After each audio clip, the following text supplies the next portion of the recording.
Akola police दलातर्फे आगामी कावड पालखी उत्सव संबंधाने जिल्ह्यातील कावड पालखी उत्सव मंडळासोबत समन्वय बैठकीचे आयोजन. श्रावण महिन्यात दिनांक 5 ऑगस्ट 2024 पासून सुरुवात होणार असल्याने अकोला जिल्ह्यातील आगामी कावड उत्सवपूर्व तयारीच्या अनुषंगाने माननीय पोलीस अधीक्षक श्री बच्चन सिंग अकोला यांच्या अध्यक्षतेखाली कावड व पालखी उत्सव मंडळातील सदस्यांसोबत समन्वय साधण्याकरिता आज दिनांक 30 जुलै 2024 रोजी दुपारी 5 वाजता पोलीस लॉन येथे समन्वय बैठकीचे आयोजन करण्यात आले होते. अकोला शहराला कावड यात्रेची 80 वर्षाची परंपरा लाभली आहे. अकोल्याचे ग्रामदैवत राजराजेश्वरला गांधीग्राम येथून कावड आणून जलाभिषेक करण्यात येतो. हा उत्सव मोठ्या हर्षोल्लासाने भाविक भक्त पार पाडतात. तसेच जिल्ह्यात व तालुक्याच्या ठिकाणी सुद्धा कावड पालखी उत्सव साजरा करण्यात येतो.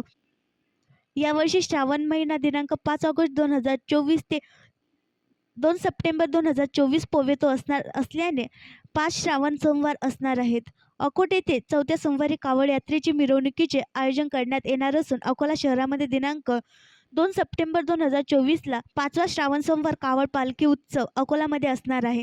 त्या अनुषंगाने अकोला शहरातील व त्या विषयावर चर्चा करून समन्वय साधून कोणताही अनुचित प्रकार घडणार नाही याची दक्षता घेण्याबाबत सकारात्मक चर्चा केली.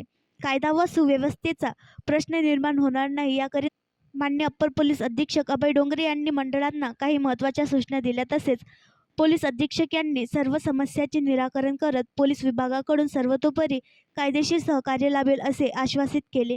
यावेळी सार्वजनिक कावड पालखी उत्सव समिती अध्यक्ष राजेश भारती, शहर अध्यक्ष पप्पू मोरवाल, तसेच राजराजेश्वर संस्थानचे चंद्रकांत सावजी तसेच जिल्ह्यातील सर्व कावड पालखी मंडळाचे पदाधिकारी यांची उपस्थिती होती. तसेच सहाय्यक पोलीस अधीक्षक अनमोल मित्तल, उपविभागीय पोलीस अधिकारी दाभाडे तसेच शहरातील व जिल्ह्यातील ठाणेदार यांची उपस्थिती होती. आणखी नवीन व्हिडिओ पाहण्यासाठी आमच्या देशमुख एक्सप्रेस न्यूज चॅनलला सबस्क्राईब करा, लाईक करा आणि शेअर करा.